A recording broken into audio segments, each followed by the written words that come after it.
이 사건은 2004년 10월 일본 히로시마현 하츠카이치시의 고등학교 2학년 여고생 당시 17세 기타구치 사토미가 자택에서 괴한에게 살해당하고 소란을 듣고 달려온 할머니 또한 중상을 입은 끔찍한 살인사건으로 14년 동안 미제 사건으로 남게 되었지만 범인이 우연한 사건으로 경찰에 불구속되어 해결된 일본 살인사건이다. 2004년 10월 5일 오후 3시경 사토미는 당일 시험일이라 평소보다 일찍 학교에서 귀가한 후 자신의 방 안에서 이어폰을 꽂고 음악을 들으며 낮잠을 자고 있었다. 자고 있던 사토미는 갑자기 침입한 괴한을 피해 방을 나와 계단으로 뛰쳐내려갔지만 현관 앞에서 범인에게 붙잡혀 무참히 칼에 찔렸다.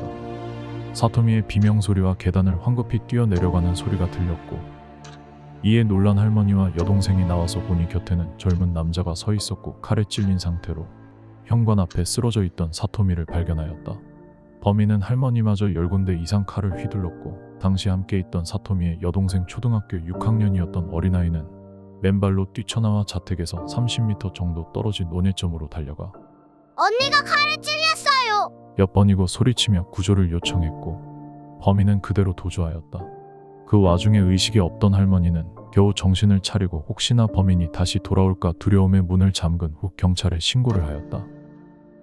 할머니와 사토미 양은 병원으로 긴급 후송되었고 중태에 빠졌던 할머니는 다행히 목숨을 건졌으나 사토미는 목과 가슴, 배 등을 찔려 치명상을 입고 과다출혈로 목숨을 잃었다. 유일하게 범인의 얼굴을 할머니와 여동생이 목격했다. 연령 20살 정도, 신장 165cm, 체격 근육질, 특징 눈이 매섭고 뺨에 여드름이 많다. 머리형 스포츠 머리에 염색, 신발 운동화 260에서 270cm, DNA 피해자의 손톱에서 검출. 몽타주에서 가장 주목해야 할 특징이 눈인데 나이가 들어 인상이 바뀌어도 매서운 눈 모양은 변하지 않는다는 것이 경찰 측이 주장한 의견이었다. 경찰은 범인이 사토미를 1층까지 따라 내려가 집요하게 10군데 이상 찔렀고 우발범이 아닌 원한이 있는 범인이라 짐작했다.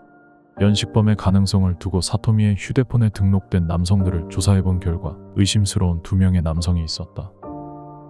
코스케군과 나오군이라는 이름이었다. 이들은 피해자와 어떠한 관계가 있을 것으로 여겨지는 인물들이었으나 경찰 측에서 주변 인물들을 통해 조사한 결과 이 둘만 신상 정보가 확인되지 않았다. 집, 학교, 학원이라는 좁은 행동 범위 안에 있었는데 친구들과 가족들조차도 모르던 이름들이라고 한다. 현장에서 할머니와 여동생이 범인의 얼굴을 목격했고 범인의 족적, 사토미의 손톱에서 범인의 DNA까지 발견되었지만 사건은 해결되지 못한 채 장기 미제 사건으로 방송 등에서 다뤄질 뿐이었다. 2007년 2월 28일 사토미의 부친은 딸의 진학을 위해 저금해 놓았던 300만 엔을 현상금으로 내놓으며 계속 범인의 검거를 위해 하루도 쉬지 않고 범인 몽타주 전단지를 돌리고 살인사건 피해자 유족의 모임이라는 단체에 가입하며 인터넷상에서 정보를 모으기 시작했다. 사토미의 부친은 대학 진학을 꿈꾸며 열심히 공부하는 딸을 빼앗은 범인을 절대 용서하지 않겠습니다. 17세의 인생의 막이 끝나는 것이 얼마나 비통한 일인지 전할 수 없는 딸의 마음을 알아주었으면 좋겠습니다. 라고 심정을 전하기도 하였다. 당시 이 사건을 해결하기 위해 30만 명의 조사원이 투입되었으며 시민 제보 5,900건이 있었지만 범인의 흔적조차 찾을 수 없이 시간만 흐르며 미제 사건으로 남게 되었다. 그렇게 시간이 흐르고 2018년 4월 13일 우연한 사건으로 야마구치현 우베시에 거주하던 35세 남성 카시마 마나부를 불구속 입건하여 수사를 하게 되었다.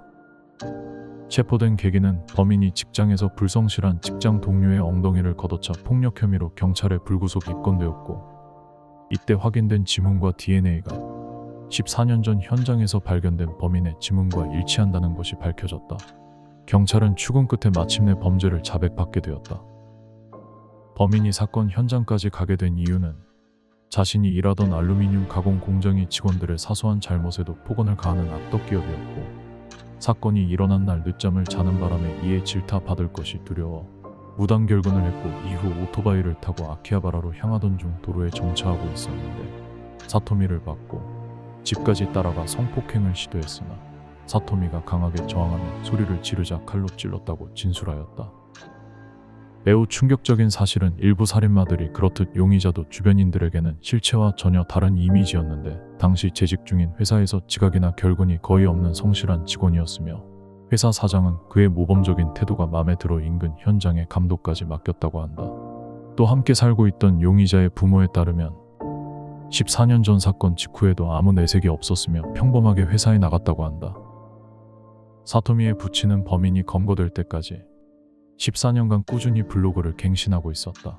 범인은 피해자와 일면식도 없고 단서도 거의 없었기 때문에 범인 검거 당일의 블로그 댓글을 보면 다들 그야말로 부친의 오랜 집념이 범인을 움직여 잡은 것이라고 이야기할 정도다. 범인 검거 후에도 일일 일포스팅은 20년째 계속 진행 중이라고 한다. 오랫동안 장기 미제 사건이었으나 2018년 4월 14년 만에 용의자가 체포되었고 범행을 자백했다. 현재 범인 카시마 마나부는 재판에서 무기징역을 선고받아 현재 교도소에서 복역 중이다. 시청해주셔서 감사합니다.